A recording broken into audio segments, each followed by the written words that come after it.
DIC dan DFSS. Selanjutnya yaitu soal yang kedua, jadi ada pembahasan tentang beberapa jurnal gitu kan. Di sini sebenarnya ada 4 jurnal, cuman jurnal ke-1 dan kedua itu sama. Jadi 3 jurnal yang akan dibahas. Jurnal yang pertama yaitu jurnal yang judulnya Lean Six Sigma 4.0 Methodology for Optimizing Occupational Excellence in Operation Management. Ini ditulis oleh Tatiana da Costa Reis Moreira, Daniel Luis de Matos Nascimento, Danielena Smirnov, sama Ana Carla de Souza Gomes de Santos. Jurnal ini eh, membahas tentang metodologi Lean Six Sigma 4.0 untuk mengoptimalkan ujian kerja dalam manajemen operasi. Tujuan dari penulisan jurnal ini itu mengeksplorasi prinsip-prinsip Lean Six Sigma dan metodologi DMAIC untuk mengusulkan kerangka kerja Lean Six Sigma 4.0 atau disebutnya di sini LSS 4.0 baru untuk ujian karyawan dan mengatasi masalah variabilitas tinggi di dunia nyata, ujian yang mungkin timbul seperti apa, gitu kan? Desain atau metodologi atau pendekatan yang digunakan itu menggunakan metode campuran, yaitu penggabungan data kualitatif dan kuantitatif, dan menguji penerapan kerangka kerja LSS 4.0 yang diusulkan untuk ujian pekerja karyawan. Penelitian ini berguna untuk mengatasi peningkatan signifikan dalam jumlah pemeriksaan kerja akibat perubahan penyedia layanan kesehatan yang dihadapi oleh perusahaan Epsilon.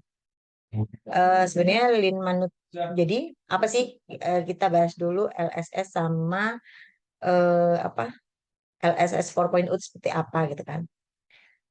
Lean Manufacturing yang berasal dari Toyota Production System adalah model manajemen inovatif Jepang yang ditandai dengan inventaris minimal dan fleksibilitas tinggi.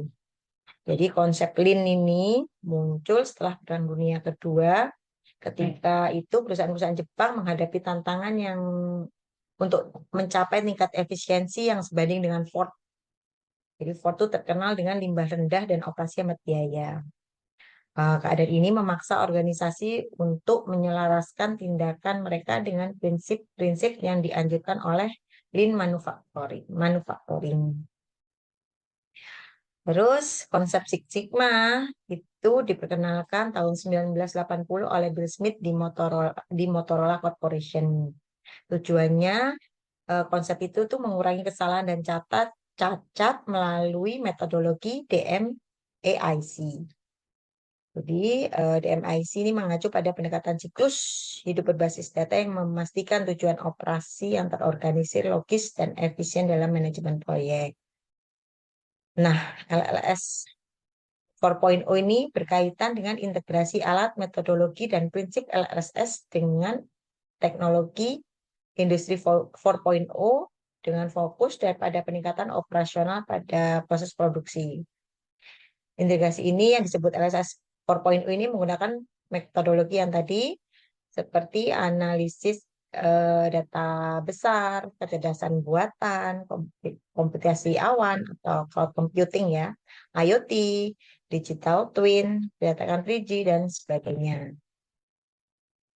Dari hasil penelitiannya, semuanya itu menunjukkan bahwa pergantian penyedia layanan kesehatan di organisasi yang dieksploitasi menyebabkan peningkatan besar dalam ujian kerja sehingga menyebabkan peningkatan biaya.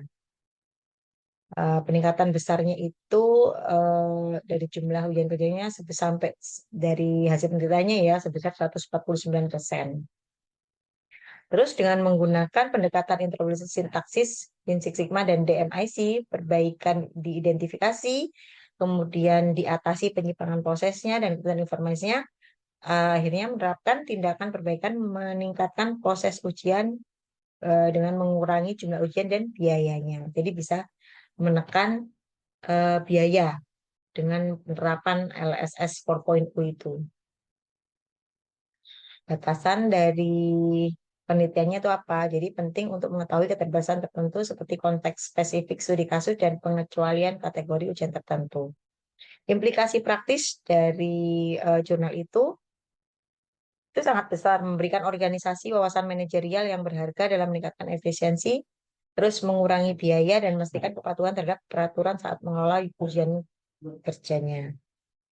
Orisinalitas atau nilai dari penelitian tersebut yaitu dari studi tersebut mengisi kesenjangan penelitian dan menerapkan LSS 4.0 pada manajemen ujian kerja, menawarkan kerangka kerja praktis bagi organisasi, dan hal ini berkontribusi pada basis pengetahuan yang ada dengan mengatasi konteks yang relatif baru dan memberikan peta jalan terperinci untuk optimalisasi proses.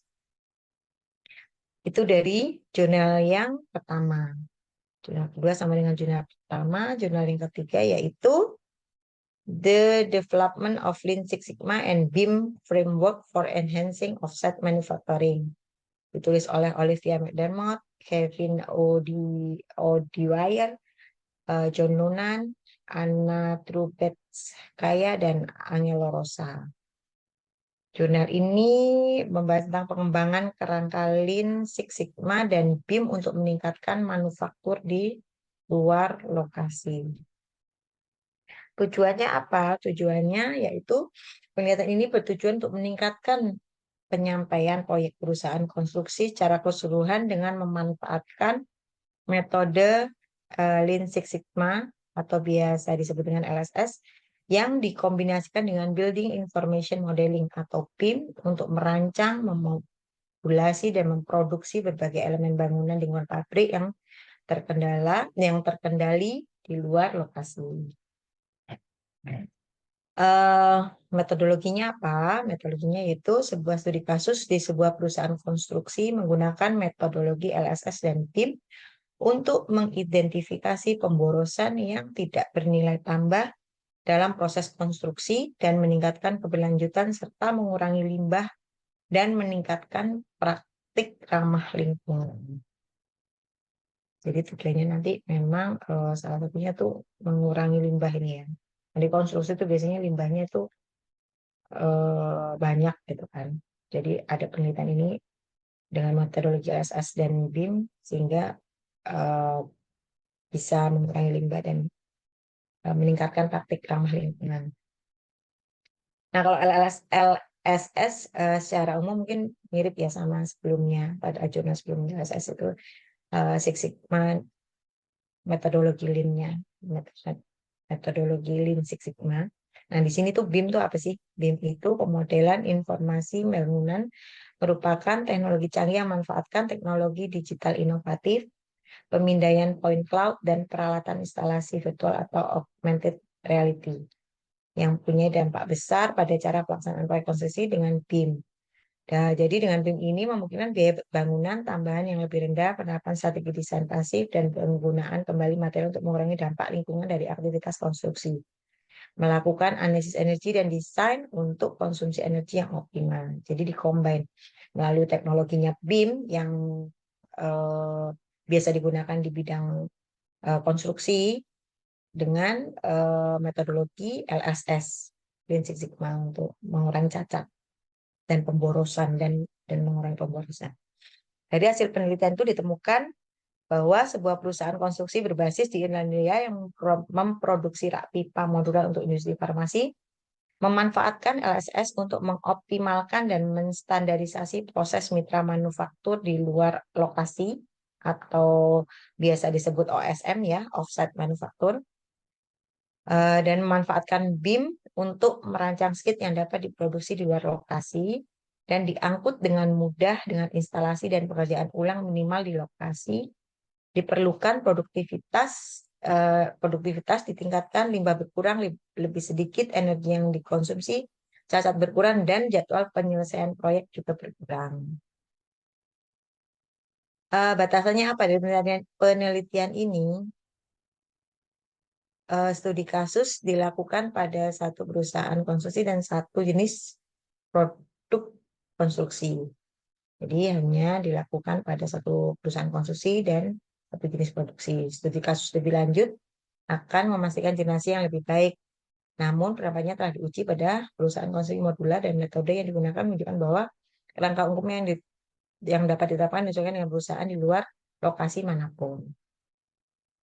Nilai atau orisinalitasnya dari penelitian dari jurnal ini itu salah satu dari sedikit studi tentang penerapan manufaktur di luar lokasi yang tadi offsite manufaktur yang memanfaatkan LSS dan BIM di sebuah perusahaan konstruksi Finlandia, rincian manfaat kuantitatif dan perhitungan penghematan biaya yang disajikan serta penggunaan metode LSM dan BIM dalam merancang proses OSM dapat dimanfaatkan oleh organisasi konstruksi lain untuk memahami manfaat OSM, sehingga studi ini dapat membantu menunjukkan bagaimana LSS dan BIM dapat membantu industri konstruksi menjadi lebih ramah lingkungan.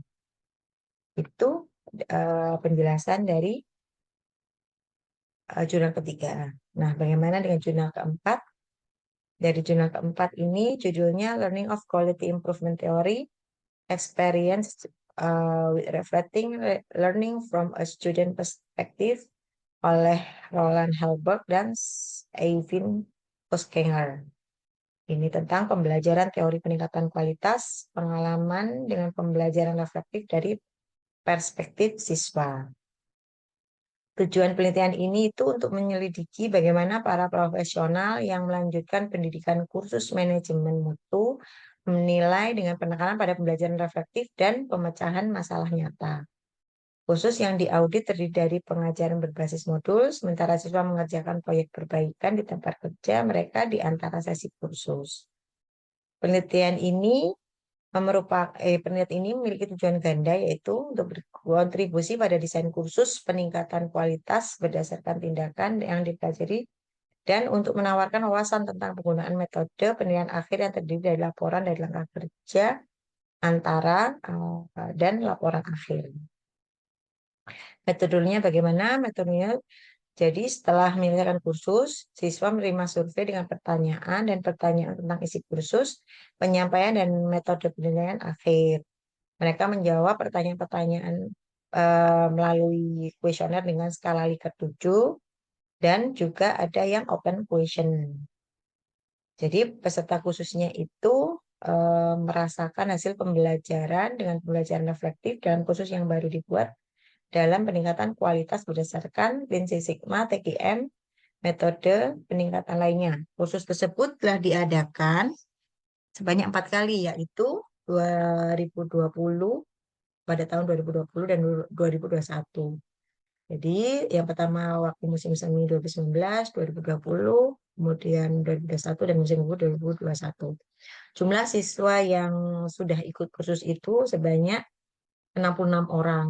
Tapi yang merespon survei yang diadakan hanya 28 orang. Jadi penelitian ini berdasarkan hasil survei dari 28 orang itu. Dari hasil survei tersebut dan dari hasil penelitian ini terlihat bahwa mahasiswa profesional menghargai jalan teori dengan pelatihan kehidupan nyata. Dan mereka menghargai pengajaran berbasis modul di mana teori ditinjau dan diterapkan pada masalah praktis. Pembelajaran reflektif dicapai melalui umpan balik baik dari guru maupun siswa terhadap berbagai laporan sementara. Pengusaha yang memperoleh siswa mendapatkan manfaat dari kursus ini karena siswa mendapatkan pengalaman dalam peningkatan kualitas. Dengan laporan akhir proyek perbaikan berdasarkan 3 tugas sangat dihargai.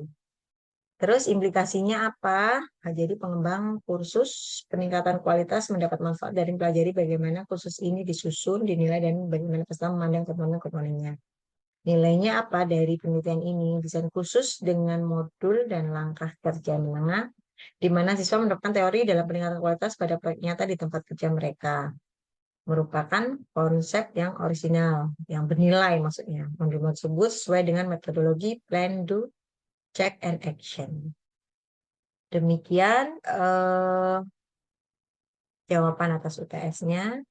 Terima kasih atas perhatiannya. Wassalamualaikum warahmatullahi wabarakatuh.